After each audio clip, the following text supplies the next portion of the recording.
This morning, I want to speak about one young person. இந்த காலை வேளையிலே ஒரு வாலிபனை குறித்து நான் உங்கள் மத்தியிலே பகிர்ந்து கொள்ள விரும்புகிறேன். He was 17 years old when he became king. அவன் 17 வயது ஆகும் பொழுது ராஜாவாய் ஆனான். That is the same age of many of you sitting here. இங்கு உட்கார்ந்திருக்கிற உங்களில் அநேகர் அந்த வயதில் சேர்ந்தவர்கள். Do we know who that person was who became king at 17 years? 17 வயதிலே ராஜாவான அந்த நபர் யார் என்று உங்களுக்கு தெரியுமா? Yes, Solomon. Solomon. We can turn to 2 Samuel chapter 12 verse 25. 2 Samuel 12ஆம் அதிகாரம் Verse 25. 25ஆம் வசனம். 2 Samuel 12:25. 2 சாமுவேல் 12ஆம் அதிகாரம் 15ஆம் வசனம். 25ஆம் வசனம். The last part of verse 24, when Solomon was born, we read like this, and the Lord loved the child. ஆண்டவர் அவனிடத்தில் கர்த்தர் அன்பாய் இருந்தார் என்று 24ஆம் வசனத்திலே எழுதப்பட்டிருக்கிறது. And in verse 25 we read that God sent a message through the hand of Nathan the prophet and called the boy a special name, Jedidiah, which means beloved of the Lord. அவன் தீர்க்கதரிசியாகிய நாத்தானை அனுப்ப அவன் கர்த்தரின் நிமித்தம் அவனுக்கு எதீதியா என்று பெயரிட்டான். அதனுடைய அர்த்தம் கர்த்தர் அவனிடத்தில் அன்பாயிருந்தார். I think this is the only person who, when he was born itself, we read that the Lord loved him and the Lord sent a mighty prophet with a name for this child. இந்த மனிதனை குறித்து பார்க்கும் பொழுது அவன் பிறக்கும் பொழுதே கர்த்தர் அவனிடத்தில் அன்பாயிருந்தார். ஒரு வல்லமையான தீர்க்கதரிசியை தேவன் அவனிடத்திற்கு அனுப்புகிறார். And then he became king at the age of 17. 17 வயதாக இருக்கும் பொழுது அவன் ராஜாவானான். And we can read some things about the early part of his life in 1 Kings chapter 3. 1 ராஜாக்கள் 3ஆம் அதிகாரத்திலே அவனுடைய வாழ்க்கையின் ஆரம்ப நாட்களை குறித்து சில காரியங்களை நாம் பார்க்கிறோம். 1 Kings chapter 3 1 ராஜாக்கள் 3ஆம் அதிகாரம் and verse 3. 3ஆம் வசனம். We read that Solomon loved the Lord, walking in his statutes at first. ஆரம்பத்திலே சாலமோன் கர்த்தரிடத்தில் அன்பு கூர்ந்து தன் தகப்பனாகிய தாவீதின் கட்டளைகளில் நடந்தான் என்று நாம் பார்க்கிறோம். And then in the last part of verse 7, when God appears to him the first time, he says like this to God. 7ஆம் வசனத்திலே நாம் பார்க்கிறோம் கர்த்தர் அவனிடத்திலே அவனுக்கு தரிசனமாய் அவனிடத்திலே அவன் பேசும்பொழுது he tells the Lord, I know not how to go out or come in. அவன் கர்த்தரை ஆண்டவரிடத்தில் சொல்கிறான், நானோ என்றால் போக்கு வரவு அறியாத சிறு பிள்ளையாய் இருக்கிறேன். I don't know how to go out means I don't know how to begin. ஆண்டவரே, நான் எப்படி வெளியே போவது, எப்படி இந்த காரியங்களை ஆரம்பிக்க வேண்டும் என்பது எனக்கு தெரியாது. Or how to come in, that means how to finish, I don't know. எப்படி நான் வருவேன், அதாவது எப்படி நான் இந்த காரியத்தை முடிப்பேன் என்று எனக்கு தெரியாது. And then in verse 9 we read, 9ஆம் வசனத்திலே வாசிக்கிறோம், so give your servant an understanding mind and a hearing heart to judge your people. அடியேனுக்கு ஞானமுள்ள இருதயத்தை தந்தருளும், ஏராளமாய் இருக்கிற இந்த உமது ஜனங்களை நியாயம் விசாரிக்க யாராலே ஆகும் என்றான். That I may discern between good and bad. நன்மையும் தீமையும் இன்னதென்று பிரித்தறியத்தக்கதாக. We read here, he says, who is able to judge and rule this your great people? இந்த வசனத்தின் கீழ்ப்பகுதியிலே பார்க்கிறோம், இந்த உமது ஜனங்களை நியாயம் விசாரிக்க யாராலே ஆகும் என்றான். I want you to see his good heart here. இந்த இடத்திலே அவனுடைய நல்ல இருதயத்தை நீங்கள் பார்க்க வேண்டும் என்று விரும்புகிறேன். When he became king, he had such a desire to rule God's people well. அவன் ராஜாவாய் மாறின பொழுது தன்னுடைய ஜனங்களை நல்ல விதத்திலே வழிநடத்த வேண்டும் என்ற இருதயம் உள்ளவனாய் இருந்தான். He wanted to be a good king to God's people. தேவனுடைய ஜனங்களுக்கு ஒரு நல்ல ராஜாவாய் இருக்க வேண்டும் என்று விரும்பினான். He had a burden. Lord, I want to do this responsibility well. That's why he asked God for these things. ஆண்டவரே, ஒரு நல்ல பொறுப்போடு இந்த காரியத்தை நான் செய்ய வேண்டும் என்ற பாரமுடையவனாய் இருந்தபடியினாலே தேவனிடத்தில் அவன் இந்த காரியத்தை கேட்டான். We see his heart. அவனுடைய இருதயத்தை நாம் பார்க்கிறோம். 17 years old. 17 வயதா இருக்கும் பொழுது What a beautiful way he started.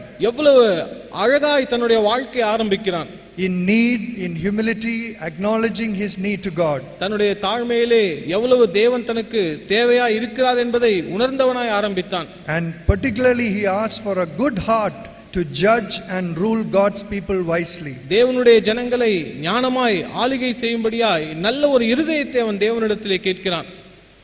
So we can see here that God gave him a very good start. ஆண்டவர் ஒரு நல்ல தொடக்கத்தை அவனுடைய வாழ்க்கையிலே கொடுத்தார் என்பதை நாம் பார்க்க முடிகிறது. We then, after he became king, அவன் ராஜாவாய் மாறின பிறகு for the first 4 years they were making preparations to start the work of the temple. முதலாவது 4 வருடங்கள் அவன் தேவனுடைய ஆலயத்தை கட்டுமான பணியை தொடங்குகிற காரியத்தை பார்க்கிறோம். By then he was 21. 21 வயதா இருக்கும் பொழுது, And then at 21 he starts the work of building the temple in Jerusalem. எருசலேமிலே 21 வயதா இருக்கும் பொழுது தேவனுடைய ஆலயத்தை கட்டுகிற அந்த பணியை தொடங்குகிறான். And he completes the temple அவன் தேவாலயத்தை கட்டி முடிக்கிறான் in 7 years. 7 வருடங்களிலே. And God appears to him a second time. ஆண்டவர் இரண்டாவது முறையாக அவனுக்கு தரிசனமாகிறார். So God appears to him when he was 17 and when he was 28. ஆண்டவர் அவன் 17 வயதா இருக்கும் பொழுது அவனுக்கு தரிசனமானார். திரும்ப 28 வயதா இருக்கும் பொழுது அவனுக்கு தரிசனமானார். And we know that wonderful prayer he prayed when he consecrated the temple. தேவாலயத்தை பிரதிஷ்டை செய்யும் பொழுது அவன் ஏறெடுத்த மிக அற்புதமான ஜெபத்தை நாம் பார்க்க முடிகிறது. And God appeared to him and spoke to him and told him that if you continue in my ways, I will be with you, I will bless you. ஆண்டவர் அவனை சந்தித்து அவனிடத்திலே சொன்னார், நீ என்னுடைய கற்பனைகள் கட்டளைகளை கைக்கொண்டால் நான் உன்னோடு கூட இருப்பேன் என்று. Now he has completed the work of the temple. இப்பொழுது தேவாலயத்தை கட்டி முடித்து விட்டான். So far things have gone very well in his life. அவனுடைய வாழ்க்கையில் இதுவரை எல்லாமே நன்றாக நடந்து கொண்டிருக்கிறது. We can see he had a very, very good beginning and a very, very good early part of his life. அவனுக்கு ஒரு நல்ல அற்புதமான அழகான ஆரம்பத்தையும் அவனுடைய ஆரம்ப நாள் வாழ்க்கை மிக அற்புதமாக இருப்பதையும் நான் பார்க்க முடிகிறது. He was already married by the age of 28. 28 வயதுடைய குமாரத்தி மிகவும் அழகுள்ள ஒரு பெண்ணாக இருந்திருப்பாள். See how Solomon's thoughts are going towards a heathen woman. எப்படி சாலமோனுடைய சிந்தைகள் அவனுடைய யோசனைகள் ஒரு புறஜாதியான ஸ்திரீயின் மேல் அது சிதறி போகிறது என்பதை பாருங்கள். Now we'll read chapter 11 verse 1. இப்பொழுது 1 ராஜாக்கள் 11ஆம் அதிகாரம் 1ஆம் வசனத்தை வாசிப்போம். We read, but King Solomon defiantly loved many foreign women, the daughter of Pharaoh, and then later on women of the Moabites, Ammonites, Edomites, Sidonians and Hittites. ஆனால் ராஜாவாகிய Solomon பார்வோனின் குமாரத்தியை நேசித்ததுமல்லாமல் மோவாபியரும் அம்மோனியரும் ஏதோமியரும் சீதோனியரும் ஏத்தியருமாகிய அந்நிய ஜாதியரான அநேக ஸ்திரீகள் மேல் ஆசை வைத்தான். In the Amplified Bible there's a word used, defiantly loved many foreign women. Amplified மொழியிலே இப்படியாய் மொழிபெயர்ப்பில் எழுதப்பட்டிருக்கிறது, அநேக அந்நிய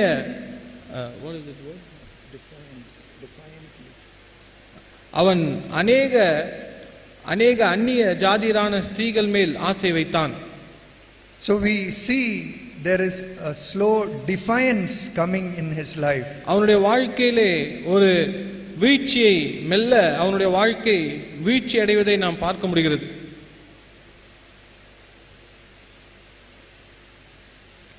And so he decides to go ahead and marry this heathen woman, the daughter of Pharaoh, first. பார்வோனுடைய குமாரத்தியை திருமணம் செய்து கொள்ள அவன் திட்டமிடுகிறான். And I want to show you a verse in 2 Chronicles chapter 8 verse 11. 2 நாளாகமம் 8ஆம் அதிகாரம் 11ஆம் வசனத்திலே ஒரு வார்த்தையை காண்பிக்க விரும்புகிறேன். So what Solomon did was he married the daughter of Pharaoh and first brought her into Jerusalem, into the city of David. Solomon அந்த பார்வோனுடைய குமாரத்தை திருமணம் செய்து எருசலேம் பட்டணத்துக்கு அவளை கொண்டு வருகிறான். But we read in 2 Chronicles 8:11, something is happening. ஆனால் 2 நாளாகமம் 8ஆம் அதிகாரம் 11ஆம் வசனத்திலே ஒரு சம்பவத்தை நாம் பார்க்கிறோம். Please see this verse carefully. இந்த வசனத்தை மிக கவனமாய் பாருங்கள். Solomon brought the daughter of Pharaoh out of the city of David into the house, that is the palace he had built for her. For he said, my wife shall not dwell in the house of David, because the places are holy to which the ark of the Lord has come. Solomon கர்த்தருடைய பெட்டி வந்த ஸ்தலங்கள் பரிசுத்தமாயிருக்கிறது, ஆதலால் இஸ்ரவேலின் ராஜாவாகிய தாவீதின் அரண்மனையிலே என் மனைவி வாசம் பண்ணலாகாது என்று சொல்லி பார்வோனின் குமாரத்தியை தாவீதின் நகரத்திலிருந்து தான் அவளுக்கு கட்டின மாளிகைக்கு குடிவர பண்ணினான். You see what is happening. இங்கு என்ன நடக்கிறது என்பதை கவனித்து பாருங்கள். He was living in the city of David. அவன் தாவீதினுடைய நகரத்திலே வாழ்ந்து கொண்டிருக்கிறான். The temple of God and the ark of the covenant are in the holy city. அந்த பரிசுத்த நகரத்திலே தேவனுடைய ஆலயமும் உடன்படிக்கை பெட்டியும் இருக்கிறது. But now a heathen woman has come into his life. ஆனால் இப்பொழுது புறஜாதியான ஒரு ஸ்திரீ அவனுடைய வாழ்க்கையிலே வந்திருக்கிறாள். So to accommodate her in his life, அவனுடைய வாழ்க்கையிலே அவளை வைத்துக் கொள்வதற்காக he goes outside the city of David and builds a palace for her outside the city of David. அந்த தாவீதின் பட்டணத்திலிருந்து வெளியே சென்று அவளுக்கென்று ஒரு அரண்மனையை கட்டுகிறான். Dear youth, please see this. வாலிபர்களாகிய நீங்கள் தயவு செய்து இதை கவனித்து பாருங்கள். He is trying to accommodate a heathen woman into his life. அவனுடைய வாழ்க்கையிலே ஒரு புறஜாதியான ஸ்திரீயை தன்னுடைய வாழ்க்கையிலே அவன் வைத்துக்கொள்ள வசதியாய் வைத்துக்கொள்ள விரும்புகிறான். And because he knows God does not approve of this, he does not want to make her stay in the city of David. அவள் தேவன் இதை அங்கீகரிக்க மாட்டார் என்பதை அவன் அறிந்திருந்தான். அதனாலே அவளை தாவீதின் இந்த நகரத்திற்குள்ளாய் வைக்க அவன் விரும்பவில்லை. But he thinks it is okay if I build a palace for her outside the city of David. ஆனால் அவளை அந்த பட்டணத்திற்கு வெளியே ஒரு அரண்மனையிலே வைப்பதனால் பரவாயில்லை என்று ஒரு எண்ணத்திற்கு வருகிறான். Because he knew the ark and the temple were holy. ஏனென்றால் தேவனுடைய ஆலயமும் உடன்படிக்கை பெட்டியும் பரிசுத்தமானது என்பதை அவன் அறிந்திருந்தான். Can you see this accommodation of something God has said no to? உங்கள் வாழ்க்கையில் இதை கவனிக்கிறீர்களா? தேவன் இல்லை என்று சொன்ன ஒரு காரியத்தை நீங்கள் வைத்துக்கொள்ள விரும்புவது. This is the beginning of compromise in his life. அதுதான் அவனுடைய வாழ்க்கையின் சமரசத்திற்கான முதல் படியாக இருந்தது. Then we can read chapter 11 verse 2. 2 நாளாகமம் 11ஆம் அதிகாரம் 1 Kings chapter 11. 1 ராஜாக்கள் 11ஆம் அதிகாரம் 2ஆம் வசனத்தை நாம் வாசிக்கலாம். These wives were of the very nations of whom the Lord said to the Israelites, you shall not mingle with them, neither shall they mingle with you, for surely they will turn away your hearts after their gods. Yet Solomon clung to these women in love. கர்த்தர் இஸ்ரவேல் புத்திரரை நோக்கி, நீங்கள் அவர்கள் அண்டைக்கும் அவர்கள் உங்கள் அண்டைக்கும் பிரவேசிக்கலாகாது, அவர்கள் நிச்சயமாய் தங்கள் தேவர்களை பின்பற்றும்படி உங்கள் இருதயத்தை சாய பண்ணுவார்கள் என்று சொல்லி இருந்தார். சாலமோன் அவர்கள் மேல் ஆசை வைத்து அவர்களோடு ஐக்கியமாயிருந்தான். We read here this expression, we read he defiantly loved many foreign women. முதலாவது நாம் வாசித்தோம், அநேக அந்நிய ஜாதியரான அநேக ஸ்திரீகள் மேல் அவன் ஆசை வைத்தான். Now we read he clung to these women in love. இப்பொழுது சாலமோன் அவர்கள் மேல் ஆசை வைத்து அவர்களோடு ஐக்கியமாயிருந்தான் என்று பார்க்கிறோம். And we know that these heathen women, all of them had their heathen gods whom they were worshipping. இந்த அந்நிய ஸ்திரீகள் அவர்கள் ஆராதிக்கிற அந்த அந்நிய தேவர்களை அவர்கள் வைத்திருந்தார்கள். And now from verse 4 onwards we read the last part of his life. For when Solomon was old, அவனுடைய 4வது வசனத்திலிருந்து அவனுடைய வாழ்க்கையின் வயதாக போன காலத்தை நாம் பார்க்கிறோம். his wives turned away his heart after other gods. Solomon வயது சென்றபோது அவனுடைய மனைவிகள் அவன் இருதயத்தை அந்நிய தேவர்களை பின்பற்றும்படி சாய பண்ணினார்கள். We read in verse 5, 5ஆம் வசனத்தில் நாம் வாசிக்கிறோம், Solomon went after Ashtaroth, the goddess of the Sidonians, after Milcom, the abominable idol of the Ammonites. சாலமோன் சீதோனியரின் தேவியாகிய அஸ்தரோத்தையும் அம்மோனியரின் அருவருப்பாகிய மிஸ்கோமையும் பின்பற்றினான். And then in verse 7 we read, Solomon built a high place for Chemosh, the abominable idol of Moab, on the hill opposite Jerusalem. அப்பொழுது Solomon 7ஆம் வசனத்திலே எருசலேமுக்கு எதிரான மலையிலே மோவாபியரின் அருவருப்பாகிய காமோசுக்கும் அம்மோனின் புத்திரரின் அருவருப்பாகிய மோலோகுக்கும் மேடையை கட்டினான். Why did he do all this? ஏன் இதையெல்லாம் அவன் செய்கிறான்? Because he loved these women and he had to please these women. இந்த அந்நிய ஸ்திரீகளை அவன் நேசித்தான், அவர்களை பிரியப்படுத்த விரும்பினான். I want to turn to one verse in 2 Chronicles. ரெண்டு நாளாகமத்திலே ஒரு வசனத்தை we can turn to 1 Kings chapter 9. 1 ராஜாக்கள் 9ஆம் அதிகாரத்திற்கு நீங்கள் திரும்பலாம். முதலில் previous chapter, 1 Kings chapter 9 and verse 2. 1 ராஜாக்கள் 9ஆம் அதிகாரம் 2ஆம் வசனம் and 3. We read here in verse 2, the Lord appeared to Solomon the second time. கர்த்தர் கிபியோனிலே சாலமோனுக்கு தரிசனமானது போல இரண்டாம் தரமும் அவனுக்கு தரிசனமானார். And in the last part of verse 3, God says something. அந்த 3ஆம் வசனத்தின் கீழ்ப்பகுதியிலே தேவன் ஒரு காரியத்தை சொல்கிறார். Dear youth, please see this verse. என் வாலிபர்களாகிய நீங்கள் இந்த வசனத்தை கவனமாய் பாருங்கள். God is speaking about the temple. ஆண்டவர் தன்னுடைய ஆலயத்தை பற்றி பேசுகிறார். God says, I have hallowed this house which you have built, and I have put my name there forever. நீ கட்டின இந்த ஆலயத்தில் என் நாமம் என்றென்றைக்கும் விளங்கத்தக்கதாக அதை பரிசுத்தமாக்கினேன் என்று ஆண்டவர் சொல்கிறார். And God says, my eyes and my heart shall be there perpetually. என் கண்களும் என் இருதயமும் என்னாலும் அங்கே இருக்கும். We see the desire of God's heart here. தேவனுடைய இருதயத்தின் விருப்பத்தை நாம் பார்க்க முடிகிறது. God says, my name, my eyes and my heart will forever be upon this temple in Jerusalem. ஆண்டவர் சொல்கிறார், என் நாமமும் என் கண்களும் என் இருதயமும் இந்த எருசலேமின் ஆலயத்தின் மீது எப்பொழுதுமே நோக்கமாய் இருக்கும். We see how God saw the temple of Jerusalem. ஆண்டவர் எப்படி எருசலேம் தேவாலயத்தை பார்த்தார் என்பதை நாம் பார்க்க முடிகிறது. Now we'll turn back to chapter 11 verse 7. இப்பொழுது திரும்பவும் 1 ராஜாக்கள் 11ஆம் அதிகாரம் 7ஆம் வசனத்திற்கு நாம் திருப்புவோம். We read that verse, I'll read it again. Then Solomon built a high place for Chemosh, the abominable idol of Moab, on the hill opposite Jerusalem. அப்பொழுது Solomon எருசலேமுக்கு எதிரான மலையிலே மோவாபியரின் அருவருப்பாகிய காமோசுக்கும் அம்மோனின் புத்திரரின் அருவருப்பாகிய மோலோகுக்கும் மேடையை கட்டினான். I want you to see this expression, on the hill opposite Jerusalem. இந்த வார்த்தை நீங்கள் கவனமாய் பார்க்க வேண்டும் என்று விரும்புகிறேன். எருசலேமுக்கு எதிரான மலையிலே. We read, God said about the temple, this is the place I will put my name, my eyes and my heart will be forever upon this temple in Jerusalem. எருசலேமில் இருக்கிற அந்த ஆலயத்தை பற்றி தேவன் சொன்ன வார்த்தையை நாம் கேட்டோம். ஆண்டவர் சொன்னார், என்னுடைய கண்களும் என்னுடைய இருதயமும் என்னுடைய நாமமும் விளங்கும்படி எப்பொழுதுமே அதன் மேல் நான் நோக்கமாய் இருப்பேன் என்று. But you see what Solomon is doing in his old age? ஆனால் வயது சென்ற பிறகு சாலமோன் தன்னுடைய வாழ்க்கையிலே செய்கிறதை நீங்கள் பார்க்கிறீர்களா?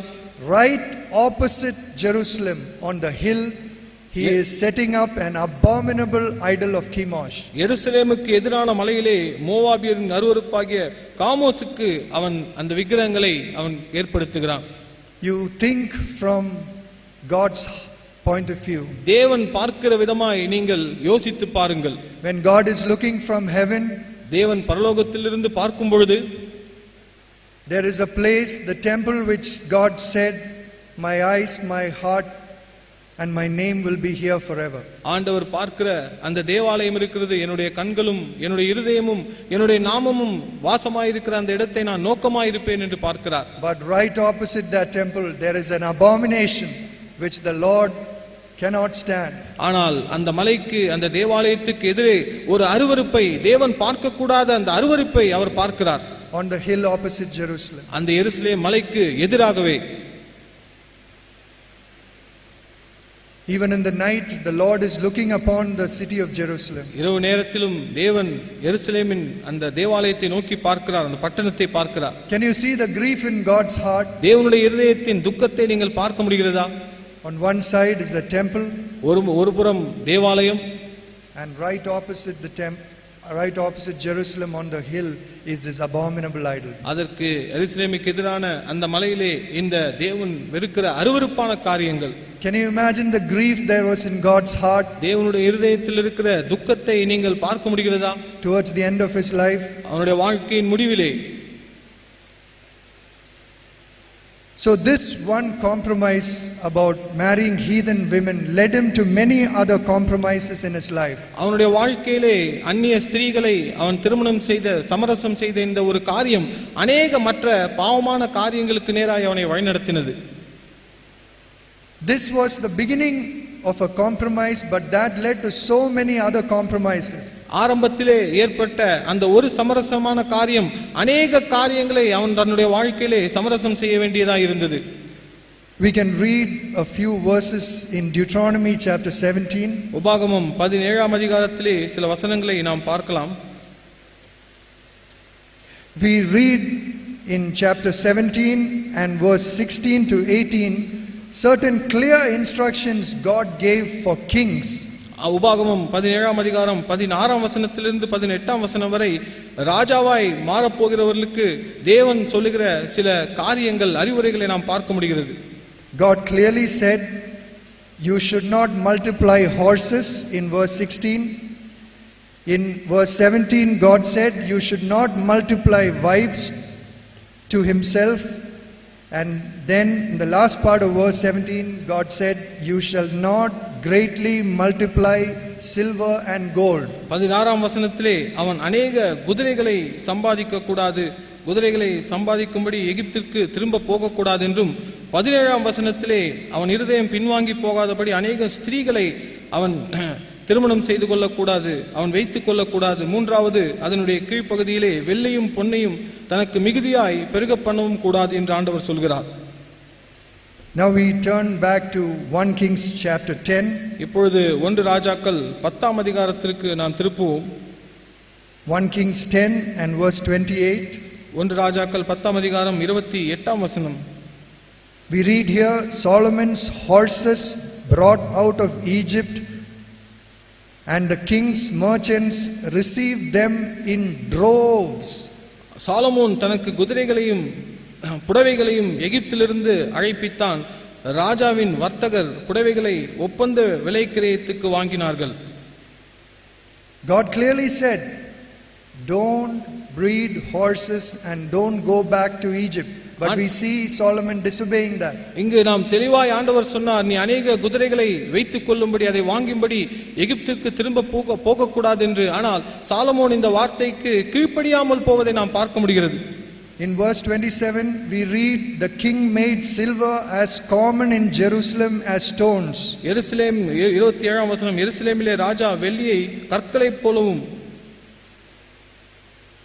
God clearly said don't multiply silver.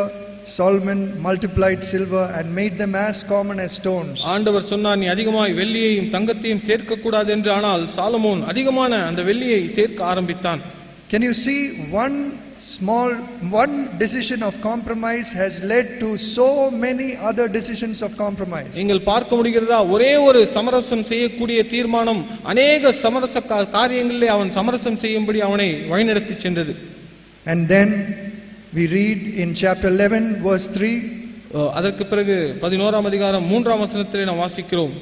We read he had 700 wives, 300 concubines, and his wives turned away his heart from God. அதிலே நாம் பார்க்கிறோம், அவனுக்கு 700 மனையாட்டிகளும் 300 மறுமனையாட்டிகளும் இருந்தார்கள். அவனுடைய ஸ்திரீகள் அவன் இருதயத்தை வழுவி போக பண்ணினார்கள். He had 700 wives.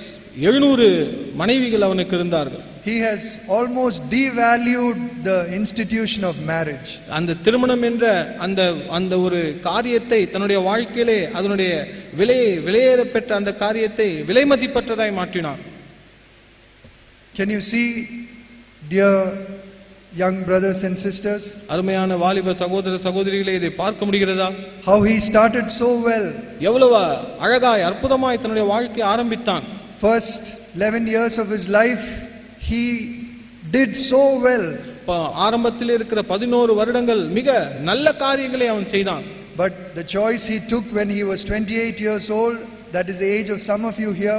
28 வயதாய் இருக்கும் பொழுது அவன் எடுத்த ஒரு தேர்ந்தெடுப்பு, இங்க இருக்கிற அநேகர் அந்த வயதிலே இருக்கிறீர்கள், how that took him down and down and down and down a path. அவனுடைய வாழ்க்கையில அந்த தீர்மானமான வீழ்ச்சியும் இன்னும் வீழ்ச்சி, இன்னும் கீழான வீழ்ச்சியுள்ள ஒரு நிலைக்கு கொண்டு சென்றது. If you go to Solomon, he is in hell today. இன்று சாலமோனிடத்தில் நீங்கள் பார்ப்பீர்கள் என்றால் அவன் இன்று நரகத்தில் இருக்கிறான். If you ask him, Solomon, where did you go wrong? சாலமோனிடத்திலே நீங்கள் ஒருவேளை கேட்பீர்கள் என்றால் எங்கு உங்களுடைய வாழ்க்கையிலே தவறாய் போனது என்று, I think he will say, my first decision to marry the daughter of Pharaoh was the decision that made me go down and down in my life. அவன் சொல்லுவான், என்னுடைய வாழ்க்கையிலே முதலாவது நான் பார்வோனுடைய குமாரத்தை திருமணம் செய்த நான் ஏறெடுத்த அந்த தீர்மானம் என்னுடைய வாழ்க்கையை இன்னும் அதிக வீழ்ச்சியான நிலைக்கு கொண்டு சென்றது. Dear young people, I want to speak to you about relationships in your life. அருமையான வாலிபர்களே, உங்கள் வாழ்க்கையில் இருக்கிற உறவுகளை பற்றி நான் பேச விரும்புகிறேன். I know many of you are in a relationship that God does not approve of. நான் நம்புகிறேன் உங்கள் அநேகர் தேவன் அங்கீகரிக்காத அப்படிப்பட்ட உறவுகளை நீங்கள் வைத்துக் கொண்டிருக்கிறீர்கள் என்று. Because in schools and colleges and offices today, there is so much freedom between boys and girls. இன்று கல்லூரியிலே, பள்ளியிலே, அலுவலகங்களிலே ஆண்களுக்கும் பெண்களுக்கும் இடையிலே அவ்வளவு சுதந்திரம் இருக்கிறது. And I have spoken to many youth in many places, including some of you here. இங்க இருக்கிற உங்களோடு கூட இன்னும் அநேக இப்படிப்பட்ட வாலிபர்கள், பல இடங்களில் இருக்கிற வாலிபர்களிடத்தில் நான் பேசி இருக்கிறேன். In many lives there is a relationship with a girl or a boy that God does not approve of. அவர்களுடைய அங்கு நான் பேசின பொழுது அறிந்து கொண்ட காரியம், அந்த வாலிப பெண்ணோ வாலிப அந்த சகோதரனோ தேவன் அங்கீகரிக்காத ஒரு உறவை தன்னுடைய வாழ்க்கையில வைத்துக் கொண்டிருக்கிறார். I want to speak to you lovingly today. இந்த காலை வேளையிலே அன்போடு உங்களோடு நான் பேச விரும்புகிறேன். Please learn from Solomon's life. சாலமோனுடைய வாழ்க்கையிலிருந்து தயவு செய்து நீங்கள் கற்றுக்கொள்ளுங்கள். Please break that wrong relationship in your life. அப்படிப்பட்ட தவறான உறவை உங்கள் வாழ்க்கையிலே நீங்கள் உடைத்து போடுங்கள். You may love that person, ஒருவேளை நீங்கள் அவர்களை நேசிக்கலாம், but you are disobeying God's word because that person is an unbeliever. அவர் ஒரு அவிசுவாசியாக இருப்பதினாலே தேவனுடைய வார்த்தையை நீங்கள் கீழ்ப்படியாமல் போகிறீர்கள். I want to encourage you, please break that relationship immediately. அப்படிப்பட்ட உறவை உடனடியாக நீங்கள் உடைத்து விட வேண்டும் என்று உங்களை உற்சாகப்படுத்துகிறேன். If you don't break, this will be the beginning of a compromise in your life, and one day you will fall away like Solomon fell away. அப்படி நீங்கள் செய்யவில்லை என்றால் உங்களுடைய வாழ்க்கையிலே சமரம் செய்கிற முதல் காரியமாய் இருக்கும். பிறகு உங்களுடைய வாழ்க்கையிலே சாலமோனை போல முற்றிலுமாய் வழிவிலகி போகிறவர்களாய் மாறிவிடுவீர்கள். Don't think I know this boy or girl for a few years now. இந்த வாலிபனையோ இந்த வாலிப சகோதரியோ பல வருடங்களாய் எனக்கு தெரியும் என்று சொல்லாதிருங்கள். I love him or her, I can't give it up. நான் இவனை அதிகமாய் நேசிக்கிறேன், இதை நான் விட்டுவிட முடியாது என்று சொல்லாதிருங்கள். If you don't give it up, you will go into a downward spiral which will take you down and down in your spiritual life. அந்த காரியத்தை நீங்கள் விட்டுவிடவில்லை என்றால் உங்களுடைய வாழ்க்கையிலே வீழ்ச்சி அடைந்து இன்னும் ஆழமான வீழ்ச்சியிலே நீங்கள் போகிறவர்களாய் இருப்பீர்கள். I want to encourage you, repent of that relationship this morning. நான் உங்களை உற்சாகப்படுத்த விரும்புகிறேன். அப்படிப்பட்ட உறவிலிருந்து நீங்கள் மனம் திரும்புங்கள். You cannot go forward spiritually if this ungodly relationship continues in your life. உங்களுடைய வாழ்க்கையிலே இருக்கிற இந்த அவபக்தியான உறவு தொடர்ந்து இருக்கும் என்றால் உங்களுடைய ஆவிக்குரிய வாழ்க்கையிலே நீங்கள் முன்னேற முடியாது. As you sit here, please decide now, Lord, help me, Lord, I want to break that ungodly relationship in my life. உங்களுடைய வாழ்க்கையிலே உட்கார்ந்திருக்கிற இந்த நேரத்திலே தேவனை நோக்கி நீங்கள் ஜெபியுங்கள். ஆண்டவரே, என்னுடைய வாழ்க்கையிலே இந்த தேவபக்தியற்ற உறவை நான் உடைத்துவிட எனக்கு உதவி செய்யும் என்று. Maybe it is not for some of you it is not with a girl or with a boy. ஒருவேளை ஒரு சிலருக்கு ஒரு வேறொரு பெண்ணோடோ அல்லது வேறொரு ஆணோடோ இல்லாமல் இருக்கலாம். But it may be with somebody of your same gender.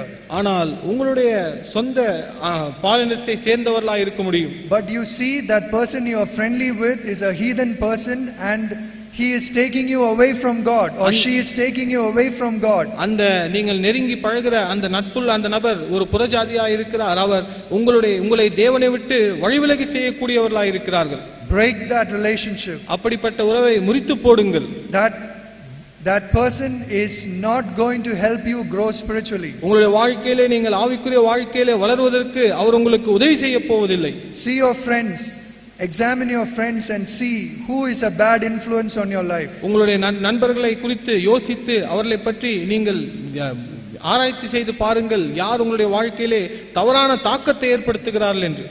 If your best friends are a bad influence on your life, break that relationship. உங்களுடைய நெருங்கிய நண்பர்கள் உங்களுடைய வாழ்க்கையிலே தவறான தாக்கத்தை ஏற்படுத்துகிறவர்களாக இருந்தால் அப்படிப்பட்ட உறவை நீங்கள் முறித்து போடுங்கள்.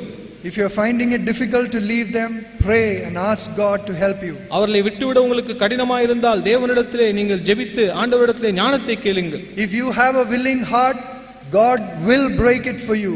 நீங்கள் அதை விட்டுவிட வேண்டும் என்ற ஒரு இருதயம் உங்களுக்கு இருக்கும் என்றால் ஆண்டவர் அதை உடைக்கும்படி உங்களுக்கு உதவி செய்ய முடியும். You may be weak yourself to break it yourself.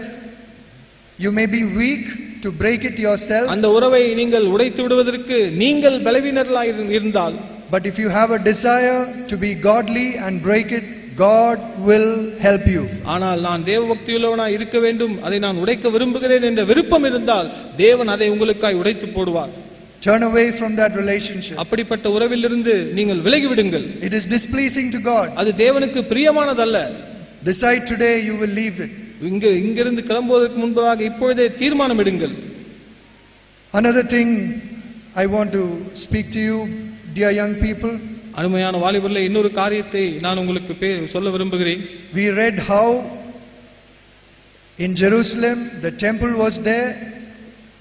God identified himself with that temple. எருசலேமிலே தேவ ஆலயத்தை பற்றி நாம் வாசித்தோம். தேவன் அந்த தேவாலயத்தை கண்ணோக்கமாய் இருக்கிறார் என்பதை பற்றி கேட்டோம்.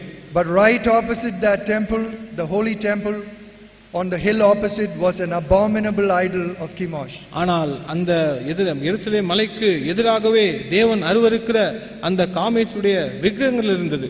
I want to ask you, dear youth, அருமையான வாலிபர்களே, உங்களிடத்தில் நான் கேட்க விரும்புகிறேன். there is a Jerusalem in your heart.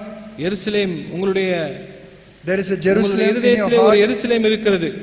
But opposite that, have you set up some abominable idol? அதற்கு எதிராக ஏதாவது ஒரு அருவருப்பான விக்கிரகத்தை நீங்கள் வைத்திருக்கிறீர்களா? An idol like your career, your job, உங்களுடைய வேலையோ அல்லது வாழ்க்கையின் நீங்கள் நிறைவேற்ற வேண்டிய ஒரு குறிக்கோளாய் இருக்கிற ஒரு காரியத்தை விக்கிரகமாய் நீங்கள் வைத்திருக்கிறீர்களா? Your career has become, your job has become so important to you that it is standing as an idol opposite the temple. உங்களுடைய வேலையோ உங்களுடைய குறிக்கோளோ உங்களுடைய வாழ்க்கையில் ஒரு விக்கிரகமாய் மாறி அந்த தேவாலயத்துக்கு எதிராய் அது நின்று கொண்டிருக்கிறதா? Today, what is the temple of God? இன்று தேவாலயம் என்றால் எங்கு இருக்கிறது? Your body, you are the temple of the Holy Spirit. உங்கள் சரீரம், நீங்களே தேவனுடைய ஆலயமாய் இருக்கிறீர்கள். But if this is the temple of the Holy Spirit, இது தேவ பரிசுத்த ஆவியினுடைய ஆலயமாய் இருக்கும் பொழுது can we set up an abominable idol opposite this temple? அந்த ஆலயத்திற்கு எதிராக ஒரு அருவருப்பான விக்கிரகத்தை நாம் வைக்க முடியுமா? Maybe money is an idol that is opposite to this temple. அந்த தேவாலயத்துக்கு எதிராக இருக்கிற ஒரு விக்கிரகம் பணமாய் இருக்க முடியும். In many of our lives, these kind of abominable idols, job, money, material things, these are the things that stand opposite and prevent us from going forward spiritually. நம்முடைய வாழ்க்கையிலே இப்படி நமக்கு தேவனுடைய ஆலயத்துக்கு எதிராக இருக்கிற பணமோ பொருளாதார காரியமோ அல்லது நம்முடைய வேலையோ இப்படிப்பட்ட காரியங்கள் தேவனுடைய உறவிலிருந்து உடைக்கும்படியாய் விக்கிரகங்களாய் நம்முடைய வாழ்க்கையை மாற முடியும். We can examine our lives and see, Lord, what is it, Lord, that is standing opposite to you on that hill? நாம் நம்முடைய வாழ்க்கையை ஆராய்ந்து பார்க்க முடியும். ஆண்டவரே, என்னுடைய வாழ்க்கையிலே உமக்கு எதிராய் இருக்கிற அந்த காரியம் என்ன என்று கேட்கலாம். If God has shown you something, decide today. ஆண்டவர் உங்களுக்கு எதையாவது காண்பிப்பார் என்றால் இந்த நாளிலே தீர்மானியுங்கள். Smash that idol in your life. உங்களுடைய வாழ்க்கையில் இருக்கிற அந்த விக்கிரகத்தை நீங்கள் தகர்த்து உடைத்து போடுங்கள். Take a decision, Lord, I want to smash it today. ஒரு தீர்மானம் எடுங்கள். ஆண்டவரே, இந்த நாளிலே அதை நான் உடைத்து தகர்த்து போக விரும்புகிறேன். Lord, I want this temple to be only for Jesus. ஆண்டவரே இந்த தேவாலயம் இயேசு கிறிஸ்துவுக்கு மாத்திரமே உரியதாய் இருக்க விரும்புகிறேன். You have purchased me with a price. ஆண்டவரே ஒரு விலை கொடுத்து என்னை வாங்கி இருக்கிறீர்கள். And I want to use this temple only for you. ஆண்டவரே இந்த ஆலயத்தை உமக்கென்று மாத்திரம் நான் பயன்படுத்த விரும்புகிறேன். Lord, you must have all of me. ஆண்டவரே என்னுடைய எல்லாவற்றையும் உம்முடையதாய் இருக்க வேண்டும். I don't want one abominable idol opposite to you. ஆண்டவரே உமக்கு எதிராக இருக்கிற ஒரு விக்கிரகம், அருவருப்பான விக்கிரகம் என்னுடைய வாழ்க்கையில இருக்கக்கூடாது. Lord, my whole body, my whole life, I want Jesus alone to be Lord and King. ஆண்டவரே என்னுடைய முழு சரீரம், என்னுடைய முழு வாழ்க்கைக்கும் இயேசு கிறிஸ்து மாத்திரமே ஆண்டவராய் இருக்க வேண்டும் என்று விரும்புகிறேன். Will you pray that prayer today? இந்த நாளிலே அந்த ஜெபத்தை நீங்கள் ஏறெடுப்பீர்களா? Lord, help me, Lord, to live only for Jesus. ஆண்டவரே இயேசு கிறிஸ்துவுக்காய் மாத்திரம் நான் வாழ்வதற்கு எனக்கு உதவி செய்யும். I don't want anything else in my life, Lord. வேறு இந்த வாழ்க்கையிலே வேறு எந்த காரியம் எனக்கு வேண்டாம். Whatever I need, you will add to my life in your time. என்னுடைய வாழ்க்கையிலே எனக்கு தேவையானதை ஏற்ற காலத்திலே நீர் எனக்கு தருவீர். Decide today, my dear youth, that Jesus alone will be the passion and the desire of your heart. இயேசு கிறிஸ்து மாத்திரமே உங்களுடைய வாழ்க்கையின் வாஞ்சையாகவும் சந்தோஷமாகவும் இருக்கும்படி உங்கள் வாழ்க்கையிலே வாலிபர்களாக இருக்கிற நீங்கள் என்று தீர்மானியுங்கள்.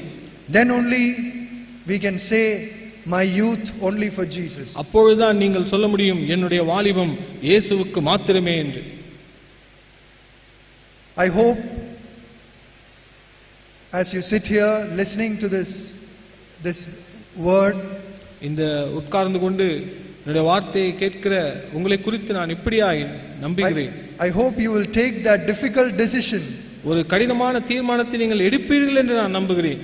To leave that ungodly relationship. அந்த தேவபக்தியற்ற உறவை விட்டுவிடும்படி. That girl or boy, அந்த வாலிபனோ வாலிப பெண்ணோ வாலிப பையனோ, or your college friend or your work friend of the same gender, உங்களுடைய கல்லூரியிலோ உங்களுடைய வேலை ஸ்தலத்திலோ உங்களை சேர்ந்த உங்களுடைய பாலினத்தை சேர்ந்த நண்பராக இருக்கலாம். who is stopping you from going ahead spiritually. ஆவிக்குரிய வாழ்க்கையிலே நீங்கள் முன்னேறி போகாதபடி தடை செய்கிறவர்கள்.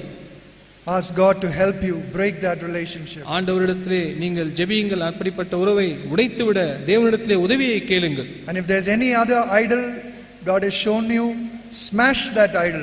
வேறு ஏதாவது ஒரு விக்கிரகத்தை தேவன் உங்கள் வாழ்க்கையிலே காண்பிப்பார் என்றால் அதை உடைத்து தகர்த்து போடுங்கள். God wants many youth whose lives and whose bodies are completely given to him. தங்களுடைய சரீரத்தையும் தங்களுடைய வாழ்க்கையும் முழுவதுமாய் அர்ப்பணிக்கக்கூடிய வாலிபர்களை தேவன் பார்த்து கொண்டிருக்கிறார். God can say about your life, ஆண்டவர் உங்கள் வாழ்க்கை குறித்து இப்படியாய் சொல்ல முடியும். if you are pure and holy, நீங்கள் பரிசுத்தமும் தூய்மையுள்ளவர்களாய் இருப்பீர்கள் என்றால், same thing what God said about the temple, God can say about you. அந்த தேவாலயத்தை குறித்து சொன்ன அதே காரியத்தை தேவன் உங்களை குறித்து சொல்ல முடியும். My name, my eyes and my heart will be forever upon you. என்னுடைய நாமமும் என்னுடைய இருதயமும் என்னுடைய கண்களும் எப்பொழுதுமே உன்மேல் நோக்கமாயிருக்கும் என்று. We can take it like that. அப்படியாய் நாம் எடுத்துக்கொள்ள முடியும். This is God's assurance. God says, my name, my heart and my eyes will be forever on you. என்னுடைய நாமமும் என்னுடைய கண்களும் என்னுடைய இருதயமும் எப்பொழுதும் உன்மேல் நோக்கமாயிருக்கும் என்பது தேவன் நமக்கு தருகிற வாக்கு. But God needs this to say that. ஆனால் அதை சொல்வதற்கு தேவன் உங்களிடத்திலிருந்து எதிர்பார்க்கிற காரியம் இது. That our heart is only for Jesus. என்னுடைய இருதயம் இயேசு கிறிஸ்துவுக்கு மாத்திரமே. I pray that God will help all of us, that this will be true in all of our lives. நம் எல்லோருடைய வாழ்க்கையிலும் இது உண்மையாயிருக்கும்படி நாம் தேவன் நமக்கு உதவி செய்ய வேண்டும் என்று நான் ஜெபிக்கிறேன். God will help us, brothers and sisters. சகோதர சகோதரிகளே, தேவன் நமக்கு உதவி செய்வார். God loves you so much. ஆண்டவர் அதிகமாய் உங்களை நேசிக்கிறார். God loved Solomon so much. சாலமோனை தேவன் அதிகமாய் நேசித்தார். God never wanted him to go astray. அவன் ஒரு நாளும் வழிவிலகி போக வேண்டும் என்று அவர் விரும்பவில்லை. When he was 17, before he became king, God appeared to him and strengthened him. 17 வயதாய் இருக்கும் பொழுது அவன் ராஜாவாய் இருப்பதற்கு முன்பதாகவே தேவன் அவனுக்கு தரிசனமாகி அவனுக்கு உதவி செய்தார், பலப்படுத்தினார். When he was 28, again God appeared to him, encouraged him and also warned him. 28 வயதாய் இருக்கும் பொழுது திரும்பவும் தேவன் அவனுக்கு தரிசனமாகி அவனை உற்சாகப்படுத்தி அவனை எச்சரித்தார். Why God met with Solomon 2 times? ஏன் சாலமோனை 2 முறை தேவன் அவனை சந்தித்தார்? God loved him and God did not want him to destroy his life. ஆண்டவர் அவனை நேசித்தார். அவன் தன்னுடைய வாழ்க்கையை கெடுத்துக் கொள்ளக் கூடாது என்பதை அவர் விரும்பினார். But yet he went ahead and compromised and compromised and compromised and finally he ended in hell. ஆனால் சாலமோன் தன்னுடைய வாழ்க்கையிலே எவ்வளவும் தெரிந்தும் கூட தன்னுடைய வாழ்க்கையிலே சமரசம் செய்து ஒத்துப்போய் ஒத்த வேஷம் தரித்து தன்னுடைய வாழ்க்கையை நரகத்திலே அவன் முடித்தான். God loves you so much. ஆண்டவர் உங்களை அதிகமாய் நேசிக்கிறார். God does not want us to destroy our lives. ஆண்டவர் உங்களுடைய வாழ்க்கையை நீங்கள் அழித்துக் கொள்ள வேண்டும், கெடுத்துக் கொள்ள வேண்டும் என்று விரும்பவில்லை. That is why God is speaking to us today. அதனால் தான் ஆண்டவர் உங்களோடு பேசிக் கொண்டிருக்கிறார். My son, என்னுடைய மகனே, my daughter, என்னுடைய மகளே, this relationship will ruin your life. இந்த உறவு உன்னுடைய வாழ்க்கையை சீரழித்து விடும். It's not good for you. இது உனக்கு நல்லதல்ல. I will give you someone better. இதைவிட மேலான ஒன்றை நான் உனக்கு தர முடியும். Wait for my time. என்னுடைய நேரத்துக்காய் காத்திரு. My choice is better than this ungodly relationship you are in today. நீ இன்று இருக்கிற இந்த தவறான உறவை விட என்னுடைய தேர்ந்தெடுப்பு உன்னுடைய வாழ்க்கையிலே சிறந்ததா இருக்கும். Today there may be pain in leaving this ungodly relationship. இந்த நாளிலே இந்த இப்படிப்பட்ட உறவை விடுவது ஒரு வேதனை உள்ளதா இருக்க முடியும். But if you bring that area of your life to me, I will help you and I will help you to come out of it. அந்த பகுதியை நீ என்னிடத்திலே கொண்டு வந்தால் நான் உனக்கு உதவி செய்து அந்த உறவிலிருந்து உன்னை விடுதலை ஆக்குவேன். God will help all of us, brothers and sisters. அருமையான சகோதர சகோதரிகளே, தேவன் நம் அனைவருக்கும் உதவி செய்ய முடியும். He has a wonderful plan for our life. ஆண்டவர் நம்முடைய வாழ்க்கைக்கு ஒரு அற்புதமான திட்டத்தை வைத்திருக்கிறார். Not only for our youth, the youth period of our life. வெறும் நம்முடைய வாலிப நாட்களுக்கு மாத்திரமல்ல, for the rest of our life, God has a wonderful plan. நம்முடைய வாழ்நாள் முழுவதற்கும் தேவன் அற்புதமான ஒரு திட்டத்தை வைத்திருக்கிறார். But the choices we make during these ages of 13 to 30, 35, this period, if we make wrong choices, then we can go down and down spiritually. அந்த 13 வயதிலிருந்து 30-35 வயது வரை நீங்கள் எடுக்கிற ஒவ்வொரு தீர்மானங்களிலே தவறான தீர்மானங்கள் எடுப்பீர்கள் என்றால் உங்களுடைய வாழ்க்கை வீழ்ச்சியடைந்து கொண்டே இருக்கும்.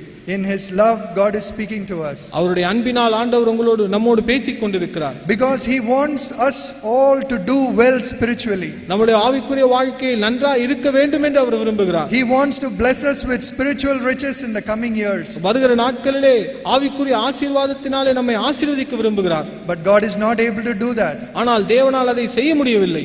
Because of this ungodly relationship in your life. உங்களுடைய வாழ்க்கையில் இருக்கிற இந்த தவறான உறவின் நிமித்தமாய். Because opposite Jerusalem, on the hill, there is an abominable idol in your life. எருசலேமுக்கு மலைக்கு எதிராய் அந்த மலையிலே ஒரு அருவருப்பான விக்கிரகத்தை தேவன் பார்க்கிறார். May God help all of us. நாம் அனைவருக்கும் தேவன் உதவி செய்வாராக. Turn to the Lord, my dear young brother, young sister. அருமையான வாலிப சகோதர சகோதரிகளே, தேவனிடத்தில் திரும்பி வாருங்கள். Ask God to help you with that specific area that God has spoken to you today. இந்த வாழ்க்கையிலே ஆண்டவர் குறிப்பாய் இந்த நாளிலே உங்களோடு பேசின அந்த குறிப்பான பகுதியை நீங்கள் தேவனிடத்திலே கொண்டு வாருங்கள். God has a glorious future for all of us. நாம் அனைவருக்கும் தேவன் ஒரு மகிமையுள்ள எதிர்காலத்தை வைத்திருக்கிறார். Even if you have messed up your life in the past in an ungodly relationship, இப்படிப்பட்ட தவறான உறவினாலே உங்களுடைய வாழ்க்கையை நீங்கள் ஒருவேளை கடந்த காலத்திலே சீரழித்துக் கொண்டிருந்தாலும், even if things have become so bad, உங்களுடைய வாழ்க்கையிலே காரியங்கள் முற்றிலுமாய் மோசமான நிலைக்கு போயிருந்தாலும், if you sincerely turn to God today, நீங்கள் உண்மையாய் தேவனிடத்திலே இந்த நாளிலே மனம் திரும்புவீர்கள் என்றால், God will start untying all the knots that you have made in your life. உங்களுடைய வாழ்க்கையிலே நீங்கள் ஏற்பட்ட அப்படிப்பட்ட முடிச்சுகளை தேவன் திரும்ப பிரிக்க முடியும்.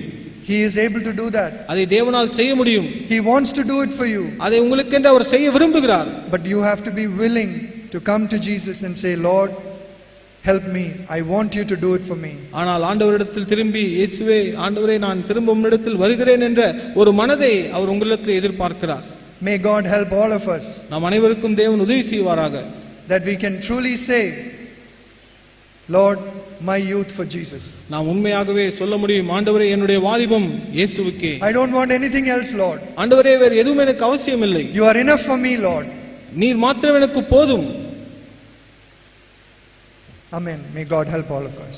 ஆமென். தேவன் நம் அனைவருக்கும் உதவி செய்வாராக.